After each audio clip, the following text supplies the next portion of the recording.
उद्योगी व्यवसायीहरूसँग निरन्तर छलफल भइराखेको हुन्छ। कहिलेकाहीँ फर्मल लेभलमा हुन्छ, कहिलेकाहीँ इन्फर्मल लेभलमा पनि भइराखेको हुन्छ। मैले एउटा कुरा के पाएको छु कि मोस्ट अफ दि बिजनेसम्यानहरू उनीहरूको एउटा मनोबल जुन छ त्यो अहिलेको चारैतिरको स्थिति हेर्दाखेरि खस्किएको जस्तो मलाई आभान हुन्छ। अरू फेरि के छ कि एउटा नयाँ लगानी गर्ने, एउटा नयाँ केही एन्टरप्राइज सुरु गर्ने त्यस्तो खालको पनि एउटा भावना मैले उनीहरूमा देखिराखेको छैन। कहीँ न त कहीँ यो लगानीको जुन वातावरण छ त्यो पनि कम्प्रोमाइज भएको जस्तो मैले पाइराखेको छु सबैसँग कुराकानी गर्दाखेरि। यसका धेरै कारणहरू त छ। अब यसमा के छ कि कोभिडको पनि एउटा ठुलो कारण छ। फेरि के छ कि उनीहरूले ब्याङ्कहरूबाट पैसा पाइराखेको छैन। दोस्रो के छ कि स्टकहरू पनि थुप्रिएको छ। एउटा कम मागको पनि मतलब खुम्चिँदै गएको छ हामीहरूको अर्थतन्त्रमा, त्यसको पनि स्थिति छ। अरू इन्ट्रेस्ट रेट पनि बढिराखेका छन्। यस्तो स्थिति हुँदा हुँदै पनि दुई तीनवटा कुरामा मैले ध्यान आकर्षण गराउन चाहन्छु, जसले के छ कि व्यवसायीहरूको मनोबललाई ठुलो ह्याम्परिङ गरेको छ। कि एउटा त के छ कि अहिले पेपरहरूमा पनि धेरै आइराखेको होला, धेरै व्यवसायीहरूको बारेमा पनि छपिराखेको छ। उनीहरूको केही पनि उनीहरूको अगेन्स्टमा केही पुख्ता सबुत नभएर पनि, उनीहरूको छानबिनको क्रममा भएर पनि उनीहरूको मानमर्दनहरू भइराखेका छन्। त्यसले पनि एउटा स्थितिलाई अलिकति बिगारेको छ जस्तो मलाई लाग्छ। एउटा जसरी सम्झौता एउटा कुनै पनि गभर्मेन्ट या निजी क्षेत्रको बिचमा जुन एउटा सम्झौताहरू हुन्छ या कन्ट्र्याक्ट हुन्छ, त्यो डेभलपमेन्टको कामको लागि होला, कुनै ठेकापट्टाको लागि होला, या फेरि हामीहरूको प्रोक्योरमेन्टको लागि पनि होला। त्यो सम्झौता जुन छ अर्थतन्त्रको लागि एउटा फाउन्डेसनको कुराहरू हुन्छ। कि अब कुनै मान्छेले, कुनै पनि निजी क्षेत्रको मान्छेले त्यस्तो खालको सम्झौतामा आफ्नो परिधिभित्र काम गरिराखेका छन्, राम्रो काम गरिराखेका छन्, त उनीहरूलाई प्रोत्साहन गर्ने मलाई लाग्छ यो सरकारको एउटा कर्तव्य पनि हो। अरू अगर कहीँ ढिलो गरिराखेका छन् त उनीहरूलाई सचेत गराउने, अगर परिधि बाहिर गएर काम गरिराखेका छन् त उनीहरूलाई वार्निङ दिने र परिधिभित्र लाउने, हैन। अब मतलब के छ कि त्योसँग सम्बन्धित कुनै सम्झौताहरूसँग सम्बन्धित केही विवाद छ त त्यसको लागि हामीहरूको सरकारमै संयन्त्रहरू छ। अगर राजस्व चुहाटको कुरा छ त त्यसको लागि राजस्व अनुसन्धान छ। अगर त्यसमा करप्सनको कुरा छ त्यसमा हामीहरूको अख्तियारको भूमिकाहरू हुन्छ। तर यो हुँदा हुँदै पनि हामीहरूको सम्झौताको माथि पनि हामीहरूको प्रश्न चिन्ह उठिराखेका छन्। अब जुन बेलामा गभर्मेन्ट फेरिन्छ या कुनै कर्मचारी फेरिन्छ त हामीले सम्झौताको जुन वैधानिकता छ त्यसलाई मान्नुपर्छ। तर त्यस्तो इस्युजहरूमा पनि मैले देखिराखेको छु कि धेरै कुराहरू चारैतिरबाट आइराखेको हुनाले अरू यस्ता निजी क्षेत्रमा छानबिनको क्रममा पनि उनीहरूको मानमर्दनहरू भइराखेको छ। यसले मलाई लाग्छ कि लङ टर्मको इस्युले, मैले कुनै एकजना मान्छेको यहाँ कुरा गरिराखेको छैन, मैले ओभरअल बिजनेस कम्युनिटीको कुरा गरिराखेको छु, ओभरअल निजी क्षेत्रको कुरा गरिराखेको छु, आफ्नो सम्झौताको वैधानिकताको बारेमा मैले कुरा गरिराखेको छु। यो सबैमा प्रश्न उठ्दाखेरि हामीहरूको ओभरअल जुन बिजनेसम्यानको सेन्टिमेन्ट्स छ र उनीहरूको मनोबल छ त्यो घस्किन्छ। त्यसलाई के छ कि मान्छेको बिचमा जुन ट्रस्ट हुन्छ सरकारको बिचमा र निजी क्षेत्रको, त्यसलाई हामीहरूको फरक पर्छ। तो एउटा राम्रो वातावरणको लागि, एउटा विश्वासको वातावरणको लागि मलाई लाग्छ कि मान्छे फेरेमा या कर्मचारी फेरेमा या सरकार फेरेमा त्यो कन्ट्र्याक्टलाई वैधानिकता दिने त्यो एउटा परिपाटी हामीहरूले सुरु गर्नुपर्छ जस्तो लाग्छ। छानबिनको क्रममा पनि जुन तरिकाले निजी क्षेत्रका उद्योगी व्यवसायीहरूको मानमर्दन हुने कुरा देखिराखेको छु, त्यसलाई पनि हामीहरूले बचाउनु पर्छ। किनकि आर्थिक गतिविधिमा जुन मान्छेहरू लागेका छन्, जसले के छ कि एउटा ठुलो रिस्क लिएर काम गरिराखेका छन् र एउटा कुनै नयाँ व्यवसायमा इन्भेस्टमेन्ट गर्नको लागि अगाडि आएका छन्, उनीहरूलाई हामीहरूले सम्मान पनि गर्नुपर्छ। उनीहरूको उचित जुन उनीहरूले पाउनुपर्ने मतलब के छ कि एक त्यसलाई पनि हामीहरूले ध्यानमा दिएर अगाडि बढ्नुपर्छ। यो कारणहरू पनि छ कि in spite of all those kind of issues, कोभिडको इस्युज र हामीहरूका अर्थतन्त्रको प्रेजेन्ट स्थिति, यसमा पनि उनीहरूले सामना गर्नु परिराखेको छ। यसको कारणले गर्दा पनि मनोबल खस्केको जस्तो मलाई लाग्छ। तो यसमा म सबैको मतलब मिडियाको पनि सरकारको पनि ध्यान पुर्याउन चाहन्छु। यो तपाईले भन्नुभएको कुरा एकदम ही सान्दर्भिक किन छ भने एकातिर त हामीहरूले भनिराखेको छु विकासको खर्च भइराखेको छ।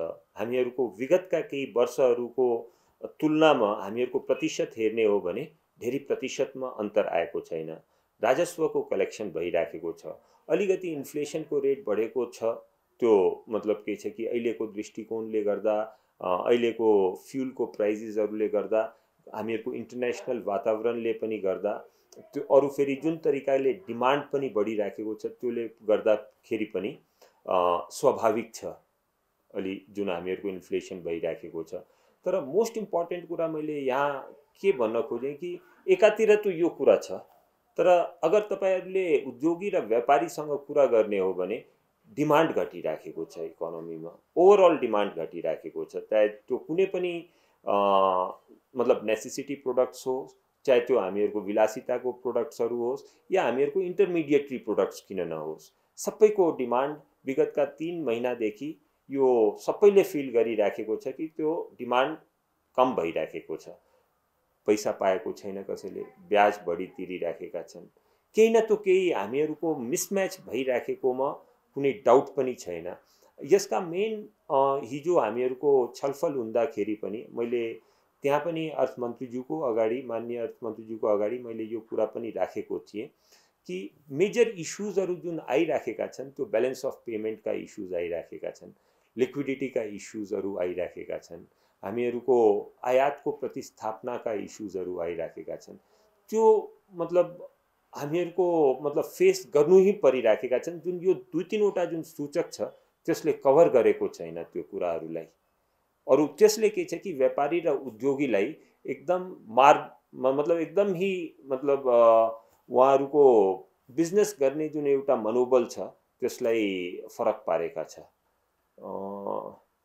यो लास्ट इयरको जुन कोभिडको जुन कुरा गरिराख्नु भएका छन् र यो सालको जुन बजेटमा र मोनिटरी पोलिसीमा आएका कुराहरू गरिराख्नु भएका छन्, त्यसमा सर्टेनली जसरी रिफाइनेन्सिङको कुरा गरौँ, त्यसबाट सर्टेनली हामीहरूका धेरैवटा व्यापारीहरू यस्तो बेलामा उनीहरूले राहत पाएको पनि छन्। तर मलाई कहीँ कहीँ लाग्छ कि त्यो सबै कुराहरू इनफ छैन, किनकि जुन मतलब लिक्विडिटीको इस्युजहरूको सामना भइराखेको छ, ब्यालेन्स अफ पेमेन्टको सामना भइराखेको छ र रिसेन्टली जुन 2-3 वटा अर्थतन्त्रलाई नै खुम्चाउने र ब्यालेन्स अफ पेमेन्टमा सरकारको तर्फले सहयोग गर्ने उहाँको जुन सोचाइ छ त्यसले के छ कि हामीहरूको विश्वास छ कि अर्थतन्त्रलाई नै खुम्च्याउने खालका यो सबै डाइरेक्टिभ्सहरू आइराखेका छन्। फेरि अर्को एउटा डाइरेक्टिभ जसको ड्राफ्ट आएको छ त्यो 20 वर्किङ क्यापिटललाई टर्नओभरको 20% सीमामा राख्ने भनेर जुन आएको छ त्यसले पनि एउटा ठुलो व्यापारीहरूमा शङ्का र उपशङ्काको वातावरण जुन छ त्यो पैदा गरेको छ। हामीहरूको यसमा एउटा एकदम क्लियर सोचाइ के छ कि अगर हामीहरूले यो भावनाको साथमा काम गर्छौँ, नेगेटिभ भावनाको साथमा काम गर्छौँ कि भाइ कसरी हामीहरूले यो जुन प्रब्लमहरूको सल्युसनको लागि कसरी हामीहरूले आयात कम गर्ने या फेरि कसरी हामीहरूले एभाइलेबल लोनलाई रेस्ट्रिक्ट गर्ने, त्यसले के छ कि अर्थतन्त्रलाई भविष्यमा गएर खुम्चाउँछ के। जबकि हामीहरूले यो नेगेटिभली नसोचेर हामीहरूले पोजिटिभली सोच्नुपर्ने बेला छ कि अर्थतन्त्रको आकारलाई हामीहरूले कसरी बढाउने, यो जुन प्रब्लमहरू लिक्विडिटीका आइराखेका छन्, ब्यालेन्स अफ पेमेन्टका आइराखेका छन्, त्यसको हामीहरूले कसरी समाधान गर्ने उतातिर हामीहरूले सोच्नुपर्ने जस्तो समय आएका छन्। अब यसैलाई नै हामीहरूले मतलब एउटा एक्सपेन्सनरी पोलिसीमा जानुपर्छ, हामीहरूले कन्ट्र्याक्सनको पोलिसीमा जानु हुँदैन जस्तो हामीहरूको सिएनआईको यो धारणा पनि छ। अब यसैको लागि हामीहरूले केही आफ्ना सुझावहरू पनि राखेका थिए। सुझावमा मेनली के छ कि जसरी ब्यालेन्स अफ पेमेन्टलाई ठिक गर्नको लागि एउटा त के छ कि जुन रेमिटेन्स आइराखेको छ, हामीहरूका जुन साथीहरू बाहिर नेपाल बाहिर गएर काम गरिराखेका छन् र उनीहरूले रेमिटेन्स पठाइराखेका छन्। अल्दो मान्छेहरू हामीहरूको बाहिर जाने मान्छेहरूको क्रम बढिराखेको छ, तर रेमिटेन्स हामीहरूको घटिराखेको छ। यसको लागि हामीहरूको सिएनआईको टिम बङ्गलादेशमा पनि गएका थिए र त्यहाँको पोलिसिजहरूको बारेमा कुरा गर्दाखेरि एउटा कुरा के पाएँ कि अलिकति जुन बाहिर काम गरिराखेका छन् मान्छेहरू, उनीहरूलाई रेमिटेन्समा केही इन्सेन्टिभ दियो भने त्यो रेमिटेन्स बढ्दो रहेछ। जसरी बङ्गलादेशले पनि र पाकिस्तानले पनि जुन रेमिटेन्स बाहिर काम गरिराखेका साथीहरूले जुन पठाइराखेका छन् त्यसमा उनीहरूले इन्सेन्टिभ पाइराखेका छन्। त हामीले पनि हिजो प्रपोज गरेको छौँ कि भाइ 2% जति रेमिटेन्समा इन्सेन्टिभ दिनुस् नि, यसबाट के हुन्छ कि उनीहरूको कस्ट आउँदैन। दोस्रो कुरा के छ कि उनीहरूले प्रोत्साहन पाइन्छ कि भाइ मैले अहिले यो हामीहरूको लिमिटेड समयको लागि आएको छ, let's send the money to Nepal. So त्यसले पनि सबैले प्रोत्साहन पाइन्छ। अरू देशको पनि आफ्नो अनुभव छ कि यस्तो इन्सेन्टिभ लाउँदाखेरि 20% देखि 40%सम्म त्यसको इमिडिएटली बेनिफिट भएको छ, इमिडिएटली रेमिटेन्स पनि बढेको छ। एउटा त हामीहरूले यो पनि कुरा गरे।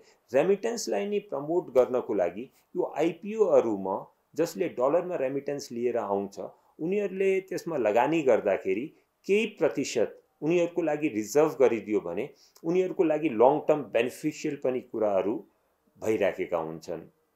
अरू फेरि के छ कि हामीले एक्सपोर्टमा त इन्सेन्टिभ दिइ नै राखेको हुन्छौँ र एक्सपोर्टको पनि मेन उद्देश्य के छ कि डलर हामीहरूको नेपालमा भित्रियाउने हो। जब यिनीहरूले पनि त्यो काम गरिराखेको छ त त्यसले पनि अलिकति मतलब उनीहरूले पनि प्रोत्साहन पाइन्छ इन्सेन्टिभबाट। यसले अर्थतन्त्रमा धेरै फरक पार्छ, ब्यालेन्स अफ पेमेन्टमा धेरै फरक पार्छ। दोस्रो कुरा हामीहरूले अरू पनि के भनेको थिएँ कि आज इन्डियामा पनि एक्सपोर्ट भइराखेको छ सामानहरूको, तर इन्डियाको एक्सपोर्टमा इन्सेन्टिभ पाइराखेका छैन। सो हाम्रो एउटा के सुझाव थियो कि इन्डियाको एक्सपोर्टमा पनि भ्याल्यु एडिसनको आधारमा हामीहरूले इन्सेन्टिभ दिनुपर्छ जस्तो लागिराखेको छ। त्यो पनि हामीहरूले आफ्नो तर्फबाट सुझाव दिएका थिए। अब त्यही तरिकाले सरकारले एउटा नियम के लिएर आएको थियो कि अगर कसै एनआरएनले नेपालमा आएर डिपोजिट गर्न चाह्यो भने त्यो उनीहरूको एक्सेप्टेबिलिटी हुन्छ र एउटा राम्रो रेट पनि उनीहरूले पाइराखेको छ। तर कहीँ हामीले देखिराखेको छ त्यसको राम्रो रिस्पोन्स आउन पाएको छैन। त्यसलाई हामीहरूले मार्केटिङ गर्न हामी उनीहरूकै यहाँ पुगेर यसको बेनिफिट्सहरू उनीहरूलाई हामीहरूले कम्युनिकेट गर्न पाएमा, अवेरनेस क्रिएट गर्न पाएमा मैले यसलाई पनि एउटा ठुलो पोटेन्सियलको तरिकाले हेर्छु। अरू यसमा जुन केही न त केही सानातिना प्राविधिक समस्या पनि छ, त्यो प्राविधिक समस्या सल्भ गर्न सकिन्छ, त्यसमा ठुलो कुरा होइन, त्यसलाई सहजीकरण पनि गर्न सकिन्छ। कम हुने एउटा ठुलो के कारण छ, भन्सारमा जुन भ्यालुएसनको किताब पठाइराखेको हुन्छ कि अब त्यो किताबमा जुन भ्यालुएसन गरेको हुन्छ त्यो कहिलेकाहीँ कम पनि हुन्छ, कहिलेकाहीँ बढी पनि हुन्छ। त्यसलाई रेफरेन्स रेट मानेर अरू सबै जति पनि इम्पोर्टहरूमा उनीहरूले भ्यालुएसन गरेर त्यसको बेसिसमा भन्सार लिइराखेको हुन्छ। त्यसले पनि हामीहरूको इकोनोमीमा धेरै विकृतिहरू पैदा गरेका छन्। सो डब्लुटिओको पनि के मान्यता, जसको हामीहरू मेम्बर पनि छौँ, मान्यता छ कि कारोबार मूल्यलाई हामीहरूले त्यसको बेसिसमा भन्सारहरू लगाउनु पर्छ। अब कुनै कारोबार मूल्य अगर बाइ द वे भन्सारले लाग्छ कि यो ठिक छैन, उनीहरूसँग जहिले पनि प्रावधान छ कि 5% थप गरेर त्यो सामान किन्ने प्रावधान पनि छ। त यो कारोबार मूल्यले अगर हामीले मान्यता दिएर काम सुरु गर्छौँ त मलाई पुरा विश्वास छ कि यो रेमिटेन्सको पनि यसले बढाउँछै, किनकि यो अन्डर भ्यालुएसन ओभर भ्यालुएसनले पनि रेमिटेन्समा फरक पारेका हुन्छ। अर्को जुन ठुलो समस्या हामीहरूले देखिराखेको छौँ त्यो लिक्विडिटीको पनि समस्या छ। आज के छ कि तरलताको अभाव छ, और तरलताको अभावको कारणले गर्दा हाम्रा साथीहरू बिजनेसम्यानहरूले नयाँ लोन लिनु पर्यो या इभन हामीहरूको पुरानो लोनहरूलाई रिन्यू गर्नु पर्यो, त्यो ब्याङ्कहरूले आनाकानी गरिराखेको छ, किनकि उनीहरूको पनि लिक्विडिटी रेसियो 90% या 90% को माथि नै छ। तो यसमा पनि हामीहरूले 2-3वटा सजेसनहरू के दिएको थिएँ भने जुन हामीहरूको आजको दिनमा लिक्विडिटी रेसियोको जुन गणना गर्ने एउटा प्रोसेस छ, त्यसमा के छ कि डलरको डिपोजिट र डलरको लोन पनि त्यसमा सम्मिलित गरेको छ। धेरै इन्टरनेसनल मा एउटा यो पनि पाए, इन्टरनेसनल अरू देशहरूमा यो पनि पाएको छ कि यस्तो लिक्विडिटी रेसियोको गणना गर्दाखेरि डलरको जुन लोन छ र डलरको जुन डिपोजिट छ त्यसलाई त्यसमा गणना गर्न गरेको छैन लिक्विडिटी रेसियो पेन्ट। तो त्यसमा अगर हामीहरूले नेपालमा पनि लिक्विडिटी रेसियोमा त्यो डलरको पोर्सन हटाइदियो भने तो करिब के छ कि 50 देखि 80 अरब रुपियाँ जुन छ हामीहरूको बैंकिङ सेक्टरमा आउँछ। अर्को समस्या के छ कि जुन ठुलो समस्या जुन हामीहरूले देखिराखेको छु त्यो विकास खर्चको एक्सपेन्डिचरको पनि हो। त्यो पनि हामीहरूको समयमा जहिले पनि हुन पाएको छैन। तर अहिलेको स्थितिलाई हेर्दाखेरि अगर हामीहरूले त्यो जति पनि गभर्नमेन्टले जुन रेभेन्यूजहरू उठाइराखेका छन्, राजस्व उठाइराखेका छन्, त्यसको 20% पनि बैंकिङ सेक्टर कमर्सियल ब्याङ्क्सहरूमा राखिदियो भने त्यसले पनि यसले सहयोग दिन्छ जस्तो मलाई लागिराखेका छन् के आफ्नो करेन्ट अकाउन्टमा राखेर त्यसले ब्याङ्कहरूलाई अझै कर्जा प्रवाह गर्न र सही ठाउँमा कर्जा प्रवाह गर्नमा मद्दत पनि मिल्छ, त्यो हामीहरूको धारणा छ। अरू हामीहरूको यो तो इस्यु हिजो पनि उठेको थियो कि डेभलपमेन्ट प्रोजेक्टहरूमा कसरी हामीहरूले क्यापिटल एक्सपेन्डिचरलाई बढाउन सकौँ, त्यसको लागि एउटा मोनिटरिङको राम्रो संयन्त्र अगर गभर्नमेन्टले तयार गर्न पायो भने, अलिकति मन्त्रालयहरूलाई समयमै ही प्रेस गर्न पायो भने त्यसले पनि हामीहरूको यो तरलताको जुन पोजिसन छ त्यो बेटर हुन्छ र ब्याङ्कहरूसँग पनि लोन दिने जुन फन्ड्सहरू छ त्यो पनि बढ्छ जस्तो हामीहरूलाई लागेको छ। यो सबै सजेसन्सहरू हामीले हिजो दिएर पनि आएको छौँ तरलता र लिक्विडिटीको इस्युजलाई ह्यान्डल गर्न। हामीले 2वटा सजेसन दिएको छौँ। बेसिकली एउटा तो लङ टर्म सजेसन तो के छ कि हामीहरूले खरिद इनलाई नै एकपल्ट स्टडी गरेर अरू होल प्रोसेस जुन छ हामीहरूको खर्चा गर्ने क्यापिटल एक्सपेन्डिचर गर्ने होल प्रोसेसलाई नै एकपल्ट रिभ्याम्प गर्नुपर्ने आवश्यकता छ। त्यो तो एउटा लङ टर्मको सजेसन तो छँदैछ। तर 2वटा जुन मैले फेरि एकपल्ट रिपिट गर्छु जुन सजेसन दिएको छु, जुन गभर्नमेन्टले राजस्वहरू उठाइराखेका हुन्छन् त्यसमा 20% पनि अहिले तो सबै राष्ट्र ब्याङ्कमा राखिराखेका छन्, अरू क्यापिटल एक्सपेन्डिचरमा टाइम लागिराखेको छ, त्यसमा 20% पनि कमर्सियल ब्याङ्कहरूमा राखिदियो भने तो त्यसले के छ कि तरलता तो इकोनोमीमा आइहाल्छ नि। तो त्यसको लागि पनि हामीले रिक्वेस्ट गरेको छौँ कि भाइ अब जे प्रतिशत गभर्नमेन्टले फिक्स गरेर त्यसलाई कमर्सियल ब्याङ्कमा लिएर आउनु पर्यो, एक नम्बर। दोस्रो के छ कि मैले पहिले पनि भने कि यो डलरवाला जुन कुरा छ नि, यो डलरको डिपोजिट र लोनलाई लिक्विडिटी रेसियोमा गणना नगर्ने गरी त्यो काम गर्नु पर्यो कि त्यो लिक्विडिटी रेसियो अमेन्ड गर्नु। त्यस्तो गभर्नमेन्टले बिचबिचमा स्टेप पनि लिएको छ। पहिले लोकल डेभलपमेन्टमा मतलब यो स्थानीय सरकारको जुन ब्याङ्क अकाउन्टमा जुन छ नि पैसाहरू प्रवाह भइराखेको थियो त्यसमा 50% मात्रै त्यसलाई गभर्नमेन्टले लिन सक्ने जुन छ, मतलब त्यो गणनामा लिक्विडिटी रेसियोको गणनामा 50% मात्रै लिन गर्ने गरेको थियो। तर बिचमा उनीहरूले एउटा सर्कुलर निकालेर 50% को ठाउँमा 80% गरिदियो। त्यसले पनि ब्याङ्कहरूले र व्यापारीहरूले ठुलो रिलिफ पाएको छ। सो यस्ता खालका कदमहरू अरू पनि लिन सकिन्छ जसबाट के छ कि लिक्विडिटी हामीहरूको ब्याङ्किङ सेक्टरमा जान्छ, अरू ब्याङ्किङ सेक्टरले त्यसलाई के छ कि व्यापारीहरूलाई दिन सकिन्छ। अहिले यहाँ हामीहरूको सिएनआईको अफिसमा आउनुभन्दा पहिले गाडीमा मैले एउटा भिडियो देखिराखेको थिएँ। ब्रिटेनको बेलायतको प्रधानमन्त्रीजीको जुन पार्लियामेन्टमा उहाँले आफ्नो कमेन्टहरू गरिराखेका थिए कि उहाँले भन्नुभयो कि अब हामीहरूले सङ्क्रमणको साथमा मतलब काम गर्ने र सङ्क्रमणको साथमै यसलाई हामीहरूले ट्याकल गर्ने अब अगाडि बढ्नुपर्छ। उहाँले 2-3वटा कुरा गर्नुभयो कि अहिले जति पनि वर्क फ्रम होमको जुन कन्सेप्ट छ त्यो उहाँले भन्नुभयो कि अब त्यसलाई हामीहरूले खत्तम गरेर अब सबैलाई अफिसमा आउनको लागि हामीले प्रेरित गर्नुपर्छ। मास्कको जुन मास्क यो एउटा सिम्बल पनि हो कि भाइ there is something wrong going on के। तर सिम्पल प्रिकसनको मेजरहरू लिएर हरेक ठाउँमा अब काम अगाडि बढाउनु पर्छ। अरू मैले आज बिहान हामीहरूको वर्ल्डोमिटरमा देखेको थिएँ, युकेमा आजको हिजोको सङ्क्रमण 2.5 लाख मान्छेहरूको छ।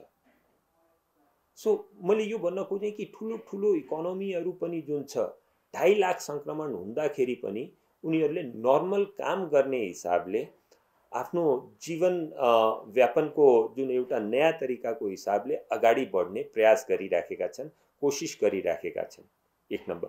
दोस्रो के छ कि अहिलेको जुन मतलब सङ्क्रमण छ त्यसमा मेरो आफ्नो मतलब धेरै हामीहरूको वरिपरिका साथीहरूलाई पनि भएका छन्। तर मैले दुईवटा कुरा पाएको छु। एउटा त के छ कि त्यो 6-7 दिनमा हामीहरूको त्यो मतलब पोजिटिभ मान्छेहरू निको भइराखेका छन्।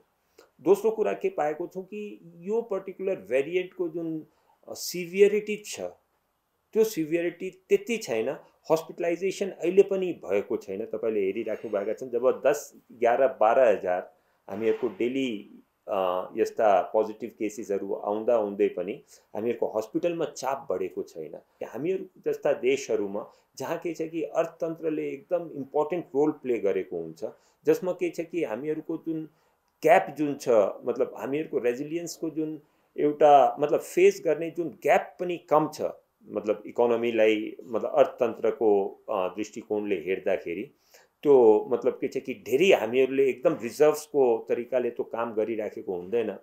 सो त्यस्तो खालको इकोनोमीमा यो अझै सान्दर्भिक छ कि हामीहरूले अर्थतन्त्रलाई प्रिकसनहरू लिउँ, जुन प्रोटोकल छ त्यसलाई हामीहरूले फलो गरौँ।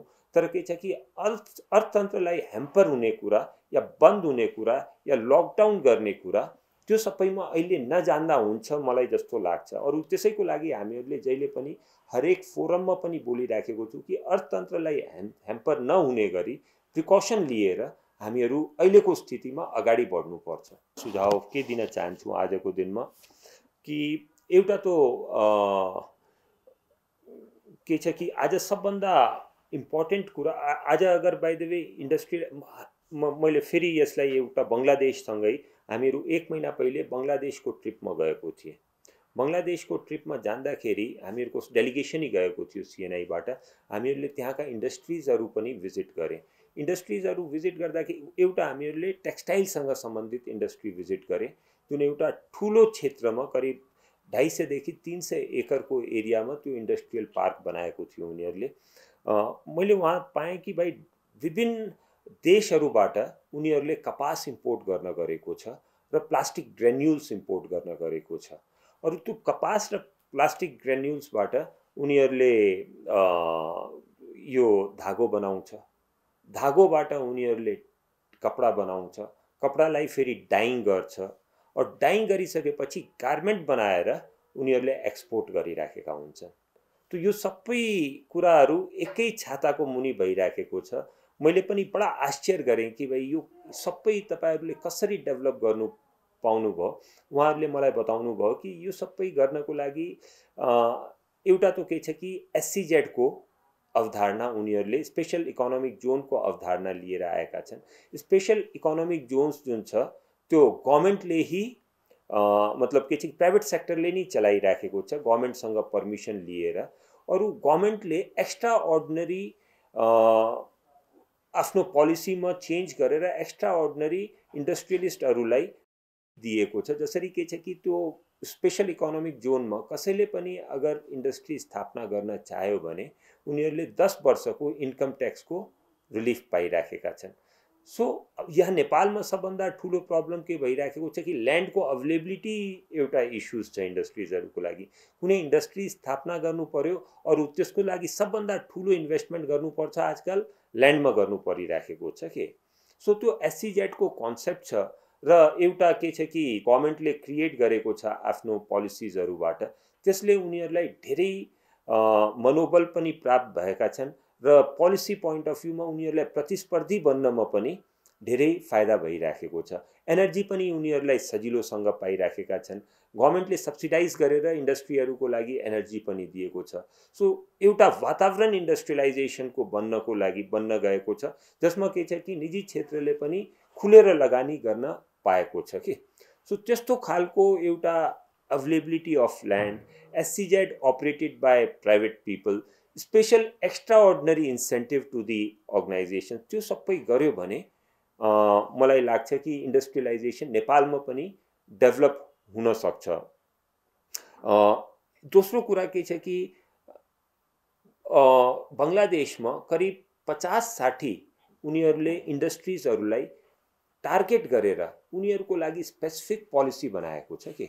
मतलब आज मैले के जसरी के छ कि टेक्सटाइलको बारेमा भइहाल्यो, गार्मेन्ट्सको बारेमा भइहाल्यो, सबैका चुनौती फरक फरक छ कि। अब त्यो चुनौतीलाई गभर्मेन्टले त्यो सम्झेर अब टेक्सटाइलको लागि उनीहरूलाई के सुविधा दिनु पर्यो, उनीहरूको लागि के वातावरण बनाइदिनु पर्यो, त्यस्तो स्पेसल रणनीति टेक्सटाइल इन्डस्ट्रीको लागि मात्रै उनीहरूले अगाडि बढाएको छ। धागो इन्डस्ट्रीको लागि बढाएका छन्, गार्मेन्ट इन्डस्ट्रीको लागि बढाएको छ, फार्मास्युटिकल्सको लागि बढाएका छन्। यस्ता 50वटा इन्डस्ट्रिजलाई आइडेन्टिफाई गरेर उनीहरू अगाडि बढिराखेका छन्।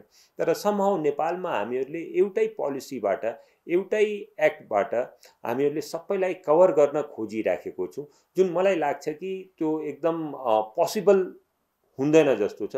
नेपालमा सिएनआईको पनि के प्रयास छ अबको दिनहरूमा कि स्पेसिफिक इन्डस्ट्रीमा त्यसको लागि दूरगामी एउटा भिजन के हुन सक्छ, अरू त्यो भिजनको प्राप्तिको लागि के गभर्मेन्टबाट सहयोग चाहिन सकिन्छ, गभर्मेन्टले उसलाई कसरी फेसिलिटेट गर्न चाहन्छ, त्यसमा हामीहरूले काम गरिराखेको छौँ।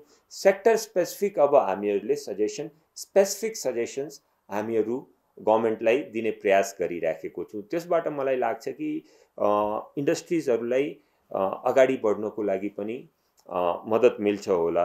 एउटा अरू जुन इन्डस्ट्रिजहरूको लागि सबभन्दा ठुलो चुनौती हामीहरूको नेपालको पोरस बोर्डर पनि हुन गएको छ कि। अरू हामीहरूको एउटा भ्याट प्रणाली, जसरी जति पनि भ्याट लागिराखेका छन् 13% लागिराखेको छ। अब त्यो पनि हाम्रो के सुझाव छ कि त्यो मल्टी भ्याट प्रणाली हुनु पर्यो। म केही मतलब सामानहरूको इक्जाम्पल पनि दिन चाहन्छु। आज बोर्डरको पारी जुन छ हामीहरूको भारतमा, छिमेकी राष्ट्र भारतमा, यो तपाईँले टेक्सटाइलमा हेर्नुहोस् 5%को भ्याट छ। हामीहरूको फुड ग्रेन्सहरूमा पनि 5%को भ्याट छ। तर आटामा भनौँ नि 5%को भ्याट छ। यस्ता थुप्रै प्रोडक्ट्सहरू छन् जसमा हामीहरूको धेरै कम भ्याट छ। अब बोर्डरको यता आउन बित्तिकै हामीहरूको टेक्सटाइलहरूमा 13%को भ्याट लागिराखेको छ। यस्ता फुड ग्रेन्सहरू पनि कस्ट हाई भइराखेका छन्। सो धेरै मान्छेहरू त जुन छ कि उतातिर गएर सामान किनेर नेपालमा लाउन त सजिलो छ, सजिलो पनि, अरू फेरि उनीहरूको फन्डामेन्टल राइट पनि हो। अब कसैले गएर अगर कसैले एउटा जुत्ता पनि लिएर आउँछ, त्यसमा पनि फेरि 5% भ्याट छ। अब लिएर आउँछ त कसैलाई रोक्ने त मलाई लाग्दैन कि अधिकार पनि हुनुपर्छ या त्यो। तर हामीहरूले यसलाई अरू यसबाट के छ कि ठुलो मात्रामा हामीहरूको जुन डिमान्ड छ नेपाली सामानहरूको त्यो घटिराखेको छ। अब यस्तो कुराहरूमा के छ कि त्यो सेक्टर स्पेसिफिक सामानलाई हेरेर हामीले मल्टिभ्याट प्रणाली लागू गर्न पायो भने मलाई लाग्छ कि नेपालको सामानको कन्जम्सनै बढ्छ कि। अरू एउटा इक्जाम्पल दिउँ कि आज टेक्सटाइलमा पनि 5% हुनु पर्यो। अगर इन्डियामा 5% छ, हामीले डिजल पेट्रोलको कुरा गरिराखेको हुन्छौँ कि इन्डियामा अगर सस्तो भयो भने नेपालबाट डिजल पेट्रोल इन्डिया गइहाल्छ, अरू इन्डियामा सस्तो भयो भने। तर त्यो त्यही सेम कुरा जुन छ नि हामीहरूले इन्डस्ट्रियल प्रोडक्ट्समा किन लागू गर्न सक्दैन? अगर इन्डियामा अगर 5% छ भने हामीहरूको नेपालमा पनि 5% भ्याट गरौँ नि। त्यही भएर त हामीहरूको इन्डस्ट्रिजहरू मतलब प्रतिस्पर्धी हुन्छ र उनीहरूले सामानको प्रतिस्पर्धा गर्न सकिन्छ। सो यो सबै कुराहरूलाई पनि ध्यानमा राखेर इन्डस्ट्रियलाइजेसनलाई फस्टाउने गरेर हामीले पोलिसीहरू बनाउनु पर्छ जस्तो लाग्छ।